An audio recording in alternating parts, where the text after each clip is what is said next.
Guten Tag, my friend, Simon Miller from What Culture here, and that's right, here I am in America, and I have just watched AEW Dynamite live, so I can give you a straight reaction, whether I thought it was any good, whether I thought it was pants. And nowadays, when I say pants, I mean trousers, because I've moved to the USA. We need to be having this conversation. Let's up these downs. Jon Moxley started off this week's Dynamite 2. What a guy. Of course, he is the brand new IWGP champion, and we haven't seen him on AEW in a while. Who essentially walked down the aisle. He was like, hello, my name is Jon Moxley. I've got a new haircut. I've joined the Bold Brotherhood. And that's right, I went to New Japan and I won their tippity-top belt. This was quite inspiring as well because he kept talking about how some people had said he was never going to do it. Well, look at him now. And he basically did one of those rah-rah wrestling is great speeches. But I believe every single word that comes out of Jonathan's mouth. So I sat over there and I cried headlocks. That's just what happens when you like the wrestling. He also told us that he hates the Don Callis family, mostly because they've been going after Bryan Danielson, when he essentially said he was going to kill them, so bring down the crime counter. And next week on Dynamite, he has his eyes on the biggest one. That's right, he's going to take on Powerhouse Will Hobbs. Ooh-la-la. V-Mox also said that he's going to beat him so badly, Powerhouse will realise that Don Callis has been lying to him. Well, once again he said, nobody can beat me because I'm Jon Moxley, as he has moved to medieval Britain, as he threw down the microwave, the microphone, not the microwave, and he walked off. That was a genuine error. So this was just a way to reinsert Jon Moxley into AEW proceedings and tell you that he is the IWGP champion. And I'm sorry, I know that New Japan isn't the company it once was, but that is a massive big deal. There's just something about Jon Moxley that I truly do like. Give it up. When Mercedes Moné was here talking to the camera, and she had 5 colours in her hair, it's pretty like a rainbow. She is super duper mad that she got attacked last week, and of course she does think it's Julia Hart because the lights went out before this. But then again, if somebody wanted to pretend they were Julia Hart, they would do this too. So maybe it's Willow Nightingale. Dun dun dun. I swear that Moné keeps insinuating that the only reason she isn't going to have a match until Double or Nothing is because she isn't 100% cleared. That's what she said here too. She was talking about her medical situation. And well, that's kind of the problem. Because while all of this was fine, as we all know, Mercedes Moné is one of the best wrestlers of the modern generation. Now, a lot of us are sitting there twiddling our thumbs going, well, I suppose this is alright, but I really would like to see you fight. As you can see, that rhymes, so it must be true. So I just think that keeping her out the ring this long hasn't actually gone the way we would have wanted to, so I am going to give it a down. Because now it's like wanting an ice cream, but the ice cream is locked behind a safe, but somebody had told you you could have the ice cream. That's a terrible analogy. I just don't think what we are doing has been working in the way that we wanted it to. So yeah, that's a down. When somebody attacked Willow Nightingale, it's like a flippin' epidemic. Now this was doubly bad because Adam Copeland already made his way to the ring to team with her when the lights went out. I was laughing to myself because this does happen a lot on AEW TV. When they came back on, who was laughing on the stage? It was Julia Hart. And who attacked the former Edge from behind? Brody King. Now the absolute highlight of this is Copeland once again is just testing himself out in so many ways, because Brody absolutely destroyed him here, including at one point setting him up against Barry Barricade, and he just flattened him. And if Alan Copeland comes out later and says, yeah, I don't have any ribs left, be like, well, no, of course you don't. They got crushed. Copeland then just continued to get murdered and murdered over again. But I think the main reason he did do this is because he is looking at the bigger picture, and he's like, hey, I like these House of Black folk, and I want to get them over as absolute monsters. Well, mission success. And he was able to get this desperation neck breaker because he hates necks for obvious reasons. But then when he went for the spear, Brody just absolutely murked him again. And it did make me chuckle because once again he folded up like an accordion. Surprise, surprise though, just as he did find a spot of hope, Willow Nightingale did run to the ring, and who saw that one coming? But this rocked too, because she got the tag by touching Adam's foot. And that's right, she hit a crossbody onto Brody King. So I need that now. Brody King versus Willow Nightingale next week. Also cannonballed him in the corner as Adam Copeland went and took him out over the top rope. This when Julia was like, literally nobody is paying attention to me. So she got a chain. She punched Willow straight in the face when she applied the Heartless. And then the referee turned around and went, oh, well, this person's knocked out. End of the match. So I do admit the finish of this was a little bit off when it came to the timing, but who cares because it was super duper fun. And afterwards, Mercedes Moné ran to the ring with a chair, and after she had chased off Julia Hart, I thought she was going to hit Willow Nightingale. And I bet she was too, if it wasn't for those meddling kids. or Daddy Adam Copeland watching on. I really do hope this is the start of a heel turn, because Mercedes Moné is so much better like that, and even kind of teasing it here, it worked so much better. And honestly, this was so damn entertaining. Fun stuff. Renee Paquette was then sitting down with Samoa Joe, who is going to be taking on Swerve Strickland at the weekend for his world title. This Samoa man, he was basically just saying things like, man, I think Swerve Strickland's a choke artist, and that's why I'm going to choke him. That's why he's never going to win this title. Now look, I don't know what it is that Samoa Joe has, but it is flubbing brilliant. It didn't look like we were going to get this FTR video package where we had a delight of a segment, because the Elite interrupted, because the Bucks were like, oh, I'm really sorry. We've run out of time, Cash and Dax, so we've told Tony Khan to cut this, because of course we have EVP powers. This also tied into their six-man tag, because it was going to be those two in a card taking on Penta, Pac, and Daniel Garcia. And halfway through this match, Matt Jackson just got on a microphone and he was telling off the commentators, apart from Taz, who thinks doing a really good job. He shouted at the fans and he basically looked at his opponents and was like, these guys are a bunch of geeks. We need more of this. And in terms of leaning into the EVP stuff, well, this is up there at the top. We also saw Okada and Penta go at it, and who doesn't want to see that when Penta hit all the spring braids? But get this, he then smashed Okada with the Made in Japan, and the Young Bucks had to break it up at the 1-2, which means Penta basically just beat Okada. Let's not go on the internet today. Pac then flew in with a cutter. This dude is just so good, as he also smashed Okada with a thrust kick, and he would have won this too, because he's going to go for the Black Arrow. That's when Matt Jackson said nope. He pushed him off the top rope. It was in time for the Rainmaker to smash Daniel Garcia with that awesome drop kick when Garcia came back with the most devastating move in all of sports entertainment. But basically, because Danny Boy doesn't have a match at the pay-per-view, Okada just hit him with the Rainmaker, and he beat him for the 1-2-3. Does kind of feel like we have stopped pushing Daniel. That is weird. Okada remains one of the best people ever, though, because he shook Daniel Garcia's hand after this, even though he was knocked out, and the Elite went totally crazy, because they were grabbing ladders, and they were about to destroy everybody here, when Pac reminded us, oh yeah, I really like hammers, and he chased everyone away. I also want to point out that Okada also did about 72 million tombstones during this thing, and look, I just like all of it, and come the weekend, we're also going to do a six-man tag between everyone involved at the pay-per-view, and then when we get to Dynasty, it is Okada versus Pac, and it is the Young Bucks versus FTR Part 4, whatever it is. I can't get mad at that.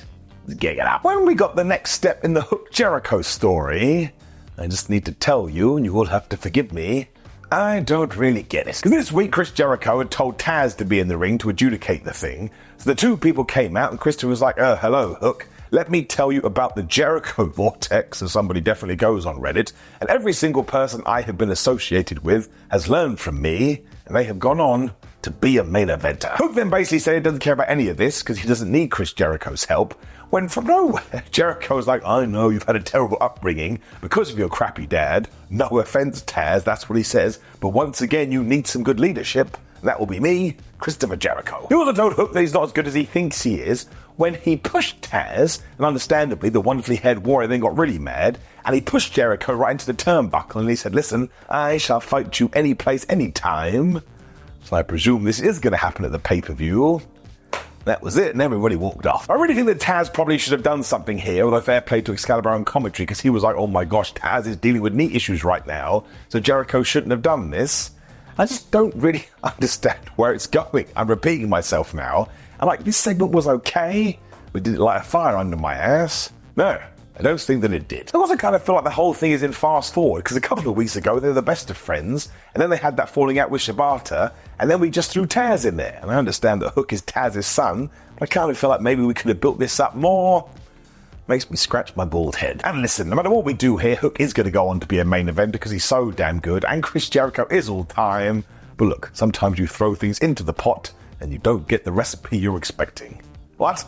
Damn. Swerve then issued his response to Samoa Joe, and he too was great here because he was like, Samoa Joe, you have no clue, but why the hell are we talking through Renee Paquette? And you know what? I shall see you in the ring later. They weren't lying. He was going to do it. Firstly, though, it was Deonna Purrazzo versus Mariah May with Toni Storm in her corner. And the one move I want to point out is that Mariah May basically did a somersault into a Hurricane Rana when Deonna Purrazzo tried to push her off, but instead May threw her to the floor. I was like, my gosh, That was actually pretty damn devastating. We also had this hilarious chant by the crowd because 50% of people were going, we want tables, and the other 50 were going, no, we don't. And they actually agree with the negative ones. That wouldn't have made any sense in this match. It was just a normal exhibition. As I always do as well, I want to point out that I still feel like Deonna is miscast here, but man, she went crazy at Mariah. She hit all these death clotheslines. And somehow Mariah was able to turn that into a DDT off the top rope. She got a 1-2 ooh. The most annoying part was that Tony kept saying funny things to Mariah and the camera was cutting away. I was like, damn it, I want to hear what's coming out of that mouth. At one point, we did jump back into the ring and Deonna just hit the most devastating moves in all of sports entertainment, the surprise roll-up, and she pinned Mariah May. That was that. Tony, of course, jumped her straight away, which is when Thunder Rosa came out to make the save. This is way better than what we did last week, because not only did Thunder absolutely whoop her ass, but when she was down, she grabbed the makeup and she smeared it all over her face as revenge. You wiped off the face paint of me, so now I'm going to paint your face. I mean, it makes all the sense in the world. So I actually quite liked all of this, and while it has kind of told you that at the pay-per-view, Thunder Rosa isn't going to win the championship, as I said 7 days ago, it was a really weird angle. This one was way, way better. The match was pretty good. We then had the interview with the Bang Bang Gang, and Jay White sounded more like Korg than ever, but I tell you, I laid down and screamed here, as he said, come Dynasty, the Acclaimed, we want to fight you for your 6-man tag team belts, and we shall put our 6-man tag team belts on the line, and whoever does win takes it all. So we are uniting those things. Thank Flubbins for that. The Acclaimed then responded to this, and they were like, yes, we do accept. The real shame is that this is happening on 0 Hour, or the pre-show.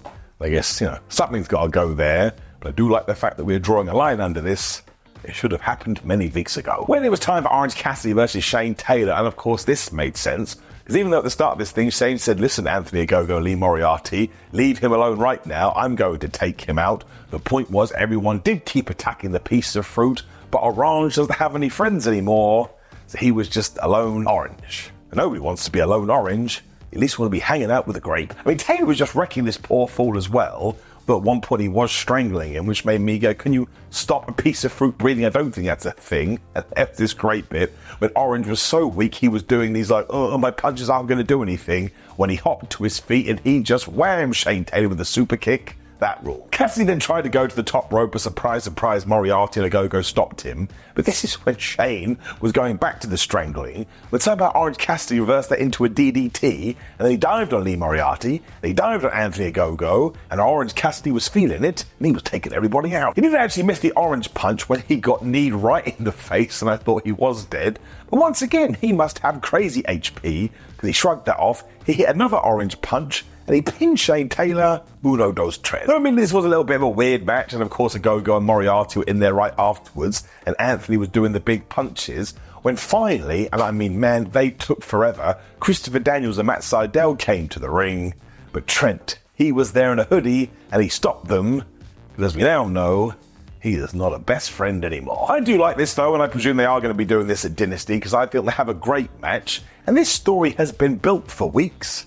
Yes, I am quite excited about this. I shall give it an up. But I also do have to throw it down in here, because by the time we were doing yet another post-match fight, I was like, this is at least the third one on the show. Now look, I don't really have a problem with this, but for some reason it stood out like a sore thumb. Don't think you need to copy and paste everything, because again, it enters your brain.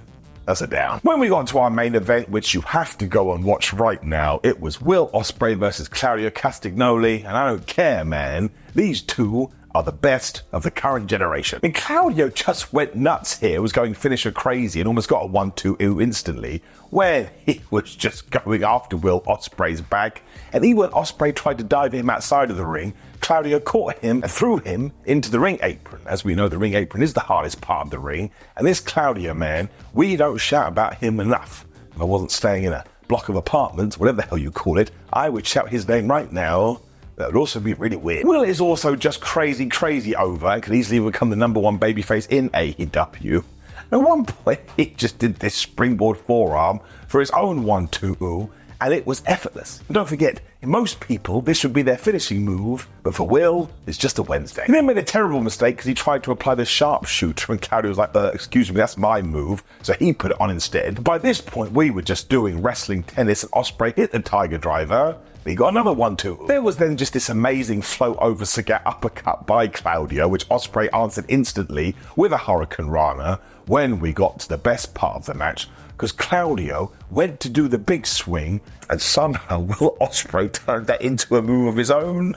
I'm going to watch this till I'm dead. Claudio also caught Will again for another 1-2, where he also hit this tremendous pop-up uppercut as he was rocking, but that's when we got the big swing. Even though Will Ospreay did hit the Sky Twister, Claudio was like, nope, he kicked out.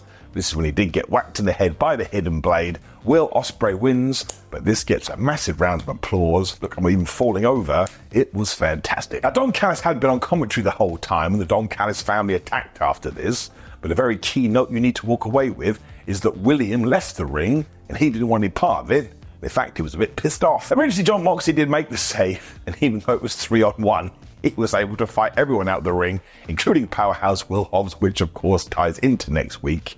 I can't remember if I just said up or not, but of course this gets an up. And again, I'm just going to double down on it for you. Go and watch this match. These two, they are something else entirely. When we got our closing segment, because of course Swerve had said he did want to confront Dro, so he did walk out and said, hey, Joe, I said your name, and as per Wrestling Rule 14.8, you do have to come out.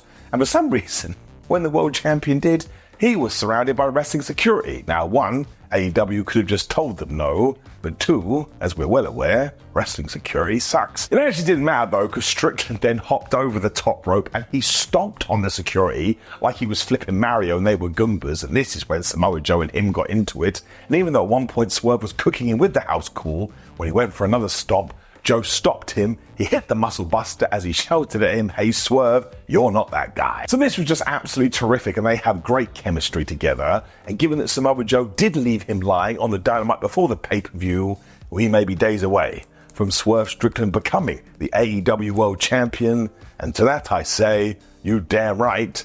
Although I'll still be torn in two different directions, because if Samoa Joe was champion till the day I die, that would be fine too, but that's why this match is going to rock. It is getting an up. What a great feud it's been. Which of course brought us to the end of AEW Dynamite, and I thought this episode was way better than last week's. They found the momentum again, and I cannot wait for the weekend. I think it's going to be a superb occasion. Now, of course, please do like the video, share the video, and subscribe. Leave me a comment below and say, Simon, you don't know what you're talking about, you bias ball guy. Because, you know, we have to do that every single week. And click the video on the screen, which is ups and downs for all. But otherwise, I appreciate you still being in my life, my friends. And I will see you very soon.